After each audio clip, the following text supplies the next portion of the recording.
अभी हमारे देश में दो मुद्दों पर गर्मा गर्म बहस चल रही है। एक तरफ अमेरिका के राष्ट्रपति डोनाल्ड ट्रंप के टैरिफ वाले फैसले का असर जो है वो डिस्कस हो रहा है, तो दूसरी तरफ बहस छिड़ी है E20, जी हाँ, पेट्रोल में 20% एथेनॉल ब्लेंडिंग को लेकर के।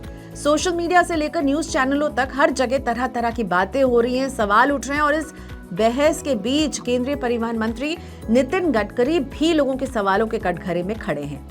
अब तक तो मुद्दा यही था कि E20 आने से गाड़ियों की माइलेज घट सकती है, लेकिन अब इस बहस की आंच गाड़ियों से निकलकर सीधे आपके रसोई तक पहुंच गई है, क्योंकि हाल ही में सुप्रीम कोर्ट ने एक अहम फैसला सुनाया है और सरकार ने भी एथेनॉल उत्पादन पर से सारी रोक हटा दी है। अब गन्ने के रस से लेकर शीरे और मक्के चावल तक हर जगह से एथेनॉल निकाला जाएगा।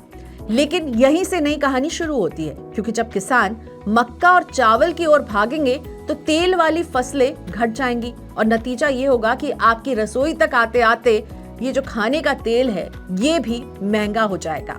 यानी आज का सवाल बड़ा सीधा है।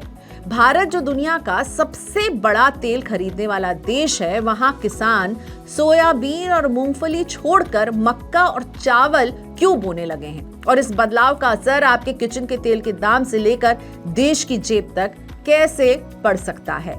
नमस्कार, मैं हूं प्रियंका संभव, आप देख रहे हैं मनी 9। कहानी शुरू होती है भारत सरकार के उस बड़े फैसले से जिसमें कहा गया कि पेट्रोल में अब एथेनॉल 20% तक मिलाना है। मकसद साफ था, पेट्रोल का खर्च कम करना है, हवा को साफ बनाना है, पोल्यूशन को कंट्रोल करना है। अब गन्ने से एथेनॉल बन तो रहा था, लेकिन जब और ज्यादा एथेनॉल की जरूरत पड़ी तो सरकार ने चावल और मक्का की तरफ हाथ बढ़ाया। लेकिन जैसे ही इन अनाजों से एथेनॉल बनना शुरू हुआ, कहानी में नया ट्विस्ट आ गया। होता क्या कि जब चावल या मक्का से एथेनॉल बनता है तो उसका एक साइड प्रोडक्ट भी निकलता है, नाम है DDGS। फुल फॉर्म से आप ज्यादा समझे शायद, डिस्टिलर्स ड्राइड ग्रेन्स विद सॉल्युबल्स। थोड़ा कॉम्प्लिकेटेड नाम है, लेकिन असल में ये एक तरह का प्रोटीन वाला जानवरों का चारा है। अब दिक्कत ये हो गई है कि DDGS इतनी ज्यादा मात्रा में निकल रहा है कि मार्केट में बाढ़ सी आ गई है। पहले सोयाबीन और मूंगफली जैसी फसलों से तेल निकलता था और जो बचा हुआ हिस्सा होता था वही चारे में काम आता था। लेकिन अब चारे बनाने वाले लोग कहते हैं कि जब सस्ता DDGS मिल रहा है तो महंगा सोयाबीन का बचा हिस्सा क्यों खरीदे। यहीं से मुश्किल भी शुरू होती है। सोयाबीन का दाम नीचे आने लगा है, किसान को नुकसान होने लगा है और किसान ने फैसला लिया कि अब सोयाबीन छोड़ मक्का और चावल उगाएगा।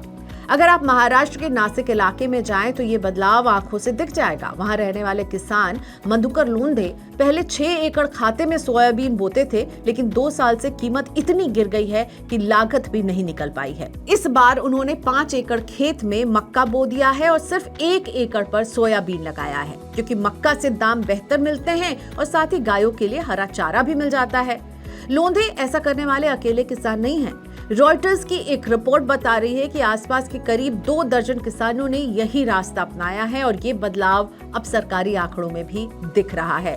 8 अगस्त तक के बुआई के आंकड़े बता रहे हैं कि तेल वाली फसलें यानी कि सोयाबीन और मूंगफली जैसी फसलों का रकबा पिछले साल से 4% घट गया है, जबकि मक्के की बुआई 10.5% बढ़कर अब तक के रिकॉर्ड लेवल्स पर पहुंच गई है।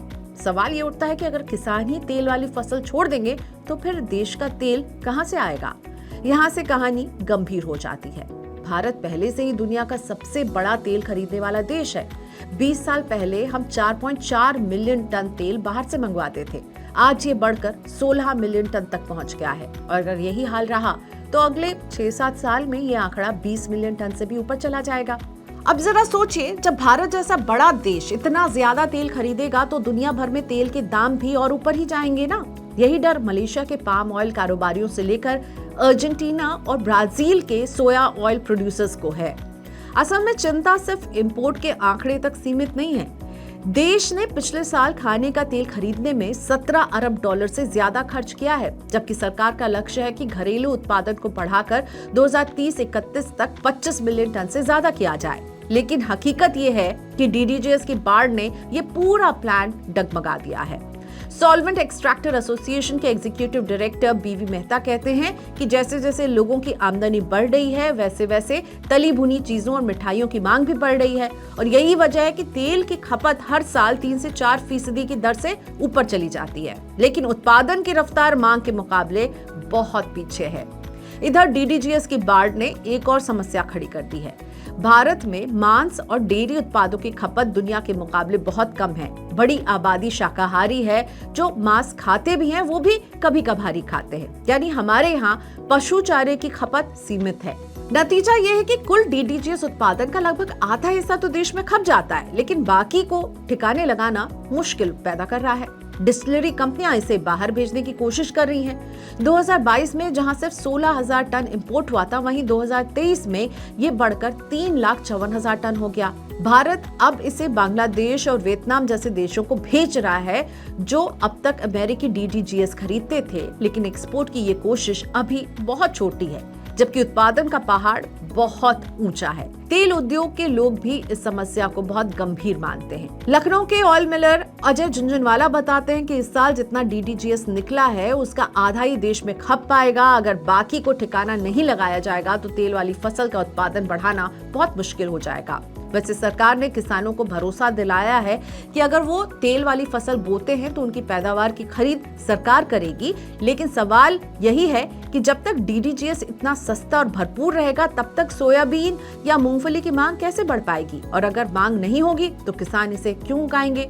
तो तस्वीर साफ है, एथेनॉल से देश का पेट्रोल का बिल हल्का हो रहा है, लेकिन उसी रफ्तार से हमारी रसोई के तेल का बिल जो है वो महंगा हो रहा है और इसके और महंगे होने का खतरा भी मंडरा रहा है। किसान अब मक्का और चावल की ओर झुक रहे हैं, जबकि सोयाबीन और मूंगफली जैसी तेल वाली फसलें पीछे छूट रही हैं। असल सवाल ये भी है कि क्या हम पेट्रोल सस्ता करने की कोशिश में रसोई को महंगा कर बैठेंगे, या फिर कोई ऐसा रास्ता निकलेगा जिससे किसान भी खुश रहें, गाड़ी भी सस्ती चले और रसोई का बजट भी ना बिगड़े।